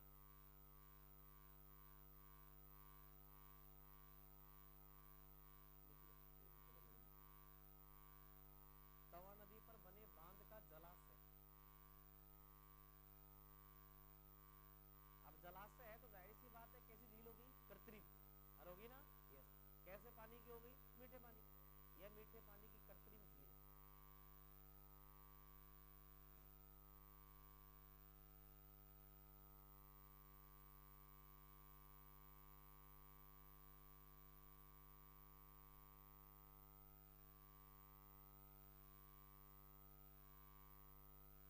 इसे हम तो झील बोले तो जलाशय बोले कोई दिक्कत नहीं। जलाशय वही होगा जो बांध के पीछे बने, ठीक है। नेक्स्ट, 172 वर्ग किलोमीटर क्षेत्रफल में फैली हुई है। 172 वर्ग किलोमीटर क्षेत्रफल में फैली हुई है।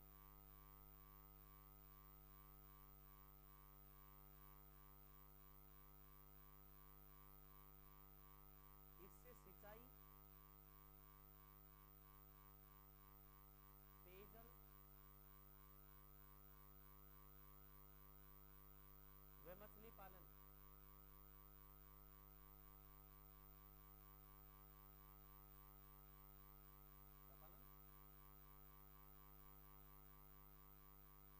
पर्यटन, डैश कर देना, बोटिंग,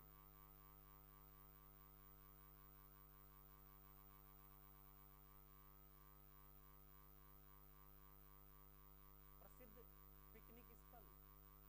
कई लोग मुंह उठा के पहुंच जाते हैं, चिल को।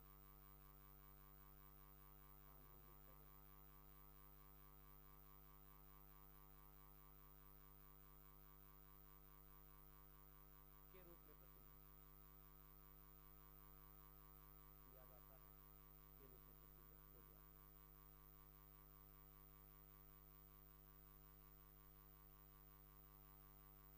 ध्यान देना प्यारे विद्यार्थी, अभी एक शब्द लिखा मैंने, पिंक कलर है, मेरे थोड़े कम दस्ता है।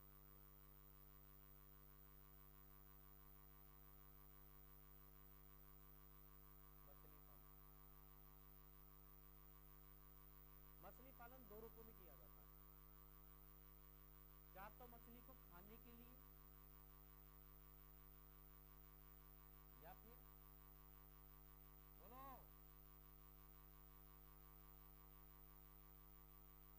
चाहे खुद खाएं चाहे बेचें, कुछ भी करें यार। या दूसरा और, चलो बेचना वो खाने में आ गया है ना, और वेरी गुड, सजावट के लिए। ओ माय गॉड, कईयों के घरों के अंदर कांच का बॉक्स होता है जिसमें मछलियां तैरती हैं, देखा हमने यार। हमारे राजस्थान में सजावटी मछली पाली जाती है, यहाँ वो केंद्र है, वहां पर बीज डाल दिए जाते हैं उनके, छोटी मछलियों के बीज डाल दिए जाते हैं उनके, और डाल करके फिर वो मछलियां बड़ी बन जाती है, वो कई कुंड में बन जाती है, उनको पकड़ करके और जो है कांच के उसमें रख करके और पूरी दुनिया भर में, भारत में बेचती है, अलग अलग। तो हमारे राजस्थान में सजावटी मछली का होता है बीसलपुर बांध में। कौन से बांध में?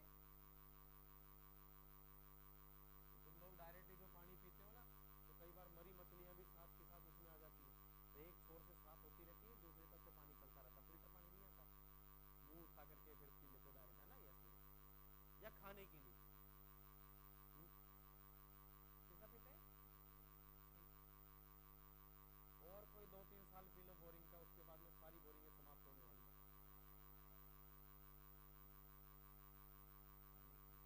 मीठे पानी की मछली जो होती है वो सबसे उपयुक्त मानी जाती है खाने की, ठीक है ना। बाकी समुद्रों के अंदर जैसे टूना मछली वगैरह निकलती है, ये पूरे विश्व के अंदर जो है खाने के लिए प्रयोग में जाती है, ठीक है ना।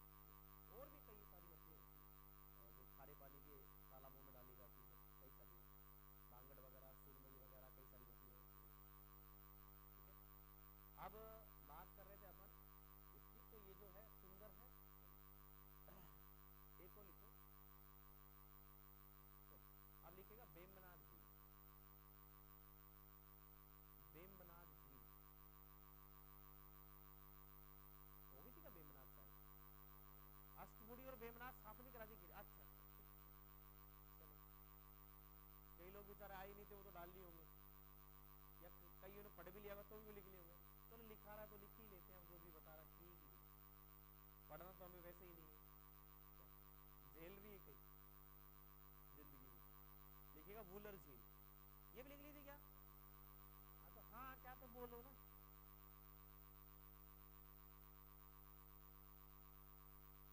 एक ने लिखा नहीं, अगर वो लिख लेती तो अब तक तो कलेश कर देती। लिख लिया, कितनी बार लिखा रहे हो, उसको पता ही नहीं बेचारी क्या कहना।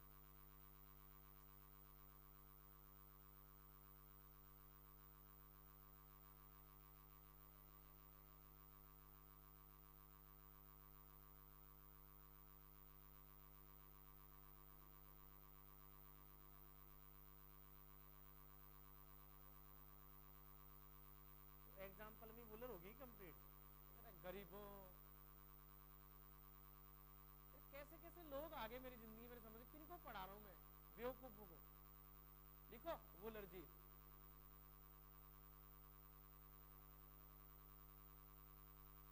पढ़ा रहे तू, लो वूलर जी, है नहीं वूलर जी, देखिएगा।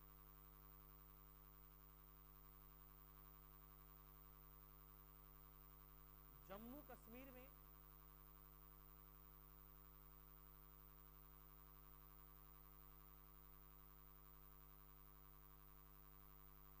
बांदीपोरा जिले में,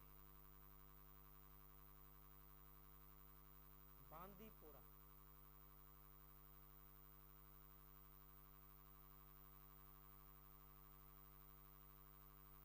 झेलम नदी द्वारा पोषित, यानी ये झील का निर्माण कौन नदी करती है? झेलम नदी द्वारा पोषित मीठे पानी की, झेलम नदी द्वारा पोषित मीठे पानी की प्राकृतिक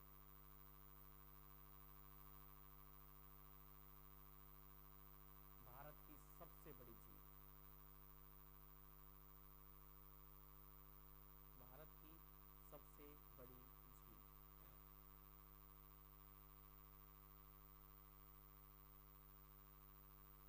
अगर आपको पूछे भारत के खारे पानी की सबसे बड़ी झील, तब तो आंसर चिल्का होगा। और आपको पूछे भारत के मीठे पानी की सबसे बड़ी झील, नदी का पानी आ रहा है तो जाहिर सी बात है नदी के पानी से बन रही है, तो नदी का पानी हमेशा कैसा होगा? मीठा पानी, ताजा पानी होगा, मीठा पानी। मीठा तो अपन समझने के लिए बोल दिया, बाकी एक्चुअल में जो होगा वो क्या होगा? ताजा पानी। समझ गया मेरी बात? यस। जिनके साइंस रहती है वहां पर प्रश्न पूछा कि सबसे शुद्ध जल, मैं पूछ रहा हूं,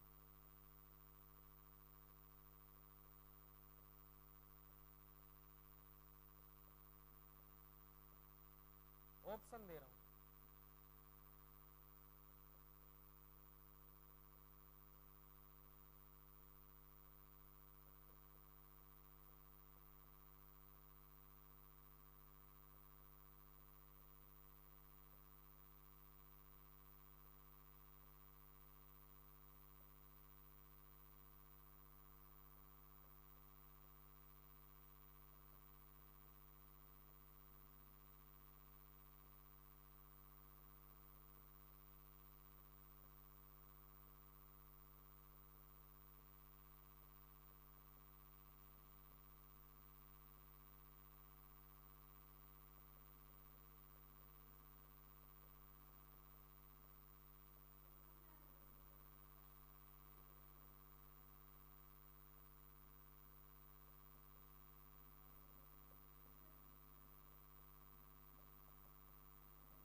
कई लोगों के दिल पर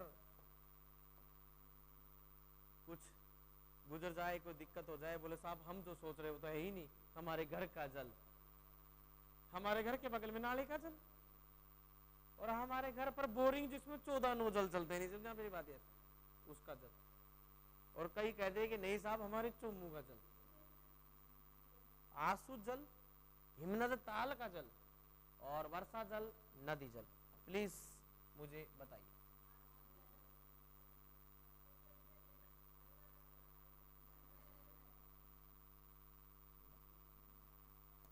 और एक ऑप्शन नन ऑफ दी अबो, इनमें से कोई नहीं, ठीक है, या फिर कोन्या पत्तो वो वाला। ई ऑप्शन नॉट अटेंड। वर्षा जल, ओके। और सबसे बेहतरीन जल होता है, शुद्ध जल होता है वर्षा जल। लेकिन लेकिन लेकिन कक्षा 7 की बुक, साइंस की बुक, सामाजिक अध्ययन और साइंस की एक अलग बुक थी, उसमें लिखा हुआ था चैप्टर के बाद में आओ चर्चा करें, और फिर लिखा होता था आओ प्रयोग करें। नहीं समझा मेरी बात? यस, कि साहब एक भांडा लिया, सॉरी बर्तन लिया, और जिसके माई ने नीचे आग लगाई। नहीं समझा मेरी बात? यस, पानी गर्म हुआ, गर्म होने के बाद में ऊपर जो है, एक मिनट, पिंक आती मामला खराब हो जाता है, उसके ऊपर बर्तन के को ढक दिया, और पाइप के माध्यम से जो पानी है धीरे धीरे किसी दूसरे पात्र में इकट्ठा कर लिया। इस विधि को कहा जाता आसवन विधि। और साहब शराब किण्वन करने के बाद में, यानी कि उसको फर्टाइल करने के बाद में, खमीर उठाने के बाद में, खमीर उठाना जैसे मटके के अंदर बड़ा मटका होता है, उसके अंदर बहुत सारी चीजें डाल देते हैं वो लोग, गुड़ वगैरह, उसके अंदर कीकर की छाल वगैरह पानी में गलती रहती हो। हम लोग हमारे घरों के अंदर छाई की गाजर डालते हैं। अरे गाजर को एक मटके के अंदर छाछ में गड़ा करके डाल देते हैं ना। यस, हम हमारे घरों के अंदर कांजी बड़ा डालते हैं, कांजियो, कांजी बड़ा नहीं, कांजियो, वो सबसे बेहतरीन होता है साहब। जो पतासी का पानी होता है वो अच्छा होता है, लेकिन पतासी के पानी के लिए जो है ये ताजा पानी इस्तेमाल नहीं करते, और दूध का पानी इस्तेमाल करते। पहली बात तो भरेगा कौन, नल के लिए इंतजार कौन करेगा, इसलिए। और जब शाम या सुबह पानी आता है तो उस समय चाहिए ही नहीं होता, दोपहर में चाहिए होता, दोपहर के अंदर ही वो पौधों का पानी लेते हैं, गंदगी भरा हुआ पानी ले लेते हैं, टंकी का पानी लेते हैं, और उसके अंदर वो केमिकल वगैरह डालते हैं ताकि पानी को और ज्यादा खटास पैदा की जा सके। जो राई से या सफेद जो सरसों होती है उससे उठाया हुआ पानी, जिसको अपन फिर उसके अंदर दाल के, उड़द के, मूंग के बने हुए जो बड़े डाल देते हैं उसके अंदर, कांजी बड़ा बोल देते हैं, सबसे बेहतरीन होता है सब पेट के लिए, क्योंकि उसके अंदर सिर्फ राई पिसी हुई, उसके अंदर काला नमक, ठीक है, और थोड़ी काली मिर्च, बस ये 2-3 चीजें डलती है जो हमारे पेट के लिए हाजमे के रूप में काम में करती है। सबसे बेहतरीन होता है।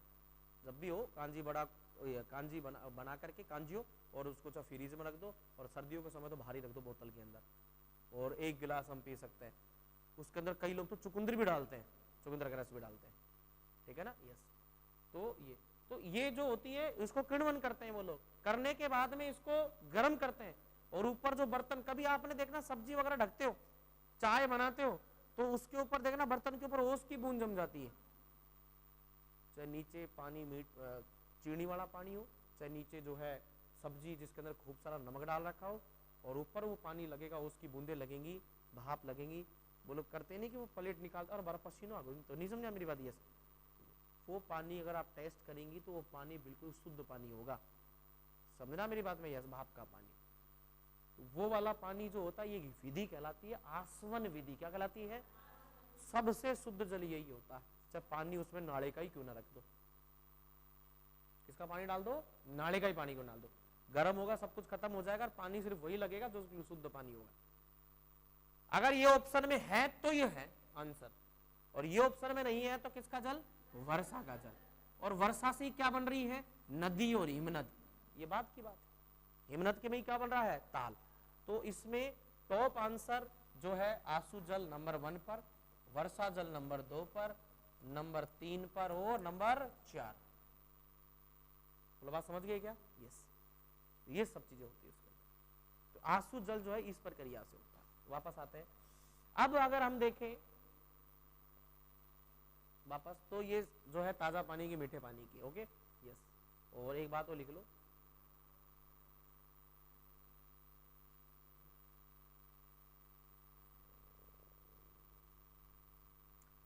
यह नदी, सॉरी यह झील झेलम नदी के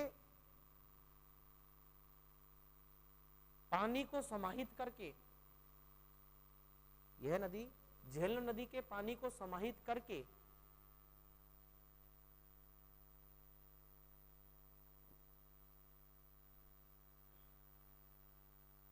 बाढ़ नियंत्रण में भी मदद करती है।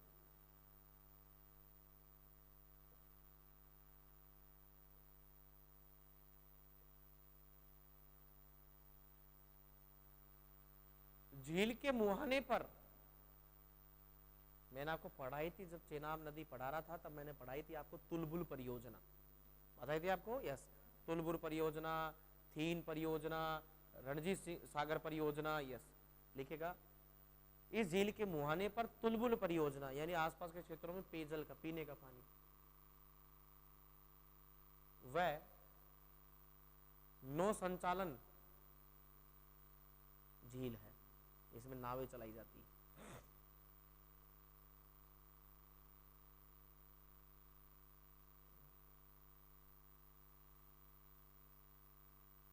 ठीक है ना, यस।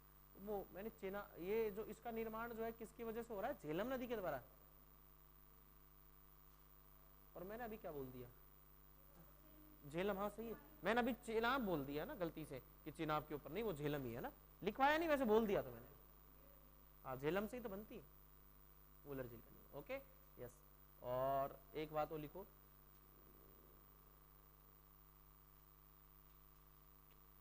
ठीक है, बस इतनी बात। फिर आगे तो फिर पाकिस्तान वाला इलाका पड़ जाता है बारामूला के बाद का, तो इसलिए फिर वहां पानी उधर जाता है, तो इसलिए ज्यादा कोई बातें नहीं है उसके अंदर, नावें वहीं तक चलाई जाती है, फिर आगे कोई परियोजना नहीं, क्योंकि 80% पानी किसको देना है, पाकिस्तान को। अरे पढ़ाया था मैंने आपको सिंधु जल समझौता, इसलिए ज्यादा कुछ चीजें नहीं है, फिर हमारा 20% पानी उपयोग करने के लिए हमने बस परियोजना वगैरह ये संचालित करें। चलेगा, अब लिखिएगा सामर्थ्य,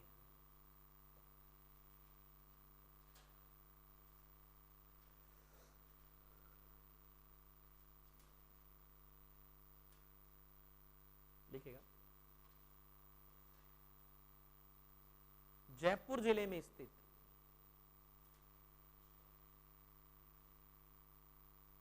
जयपुर जिले में स्थित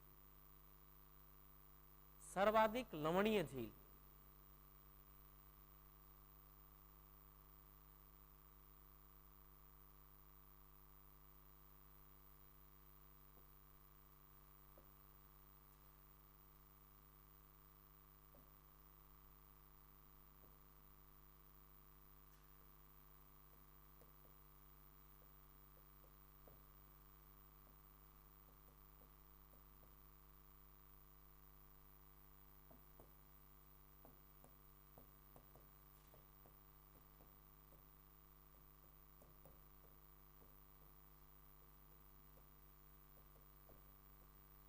इसमें 4 नदियां गिरती हैं साहब, किस झील में, सामर में, रूपनगढ़, मैनथा, खंडेला, खारी।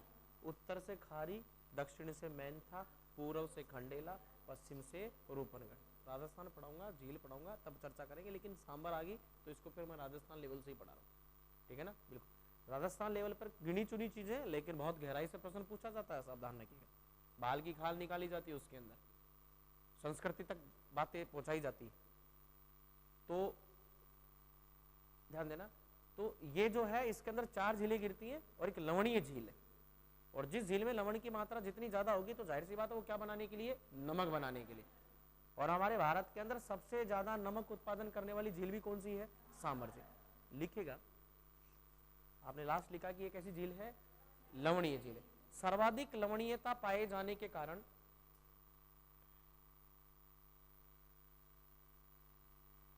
सर्वाधिक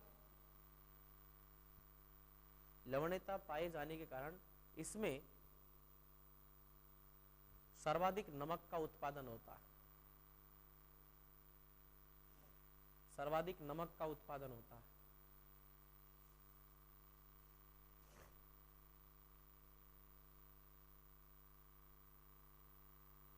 यह भारत की सबसे बड़ी, क्या खारे पानी की होगी क्या? सबसे बड़ी। एक शब्द लिखा हुआ अंतर्देशीय, देश के अंदर, समुद्र के किनारे नहीं, अंतर्देशीय खारे पानी की। मीठा भी नहीं बोलेंगे, नहीं तो फिर वुलर झील भी तो देश के अंदर ही है, तो दिक्कत हो जाएगी। लिखेगा यह भारत की सबसे बड़ी अंतर्देशीय खारे पानी की झील है। शब्द को समझे, कोई दिक्कत किसी को?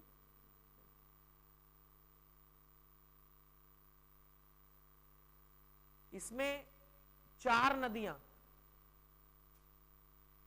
डैश करके लिखना, रूपनगढ़, मैनथा,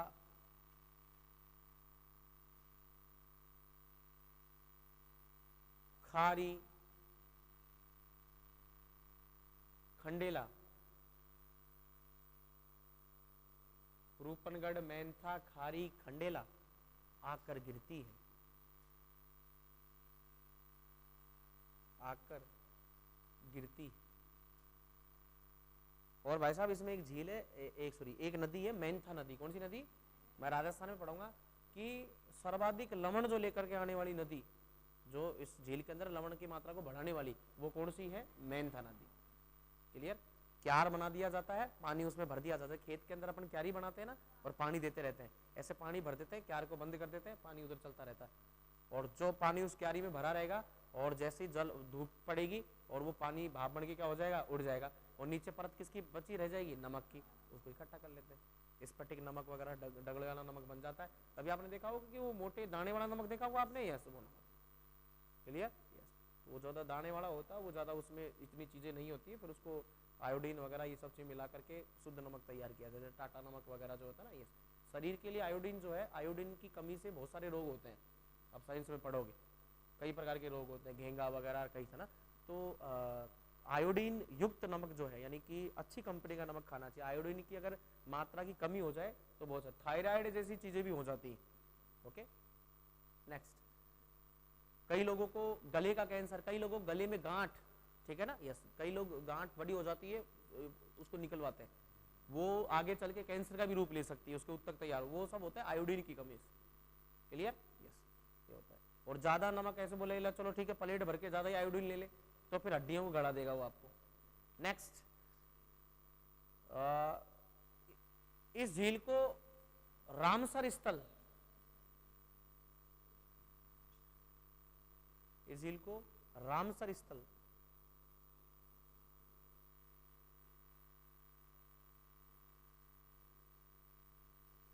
बनाया गया था। ठीक है, शुरू में बना दिया था 1982 वगैरह के लगभग, है ना, आगे चर्चा करेंगे बाद में।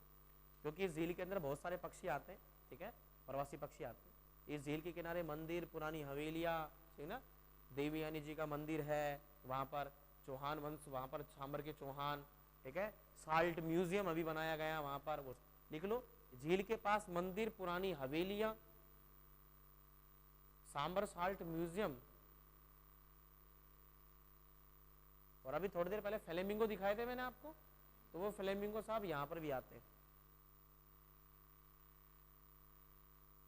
कॉलेज का कार्ड एसटी ले जा करके आप लोग जो है वहां पर देख सकते हैं, टिकट आपकी एसटी वाली होगी। क्या नहीं देते?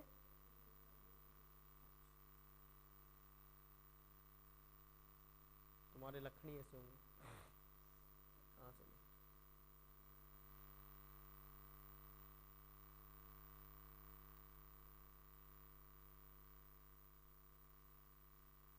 ठीक है।